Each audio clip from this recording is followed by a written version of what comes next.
My parents got my older sister, Lexus, for her 18th birthday and got me the cheapest car they could find online. So my grandparents threw them a humiliation party and made all relatives hate them.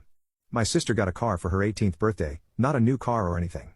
It was a 20-year-old Lexus that was in pretty good shape, and she rubbed it in my face for the rest of the time she was in her senior year of high school. Compared with my sister, I get just as good grades as she does. Better in some cases, even.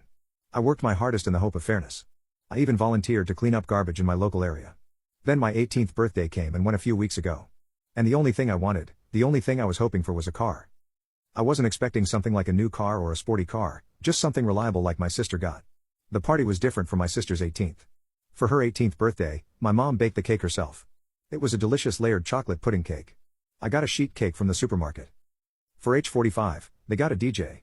For me, it was my dad's old boombox with a couple of mixed CDs.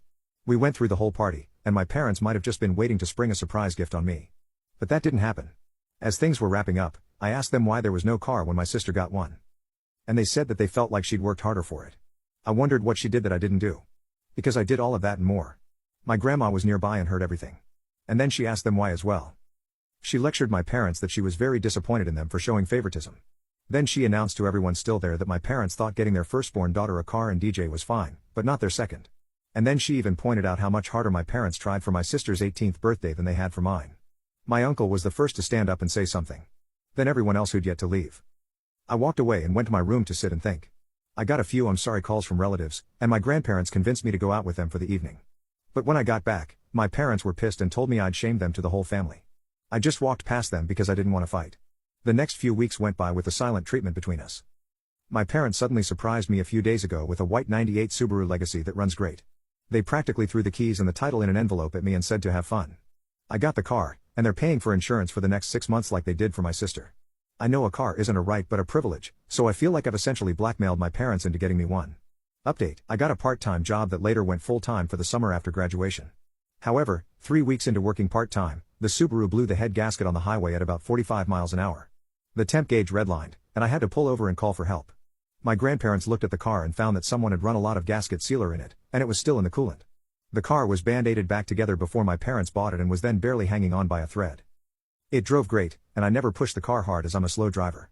My parents claimed no prior knowledge of the problem, but their only real reaction was to shrug and say it was karma for making them get me the car in the first place. Well, that was a mistake because my grandparents were right there to witness that, and they tore into my parents like none other.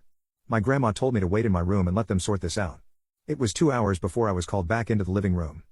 My parents were on the couch, and both looked like they'd both been metaphorically hit by a truck. My uncle and 2 other relatives were there now too. My grandparents had gotten it out of them. And when they bought the car, they just looked for the cheapest thing they could find close in the area that still ran and bought it. No questions asked. They didn't even bother inspecting the car, let alone properly read the ad.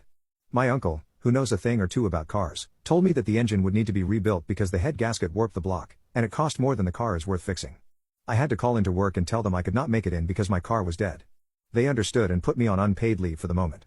Now I want to point out that I had no involvement in what happened next. My grandparents told me to chill and let them and my parents take care of this, and they did.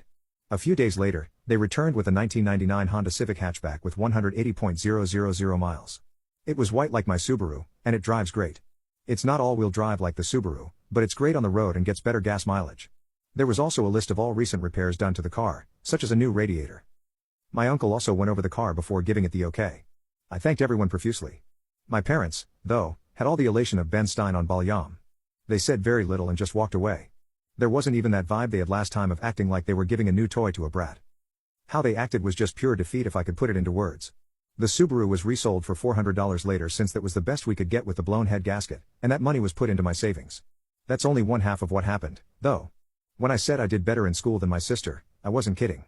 My sister got a 30% scholarship after she finished high school. Well, I got a 50% one. Not at the same college, of course, but at one, it was comparably good, and that was also closer. To say my parents were shocked is an understatement. Of course, they both looked unhappy as soon as the shock wore off. I decided it wouldn't be a good idea to poke the bear by asking them about it, but my grandma thought otherwise and poked that bear.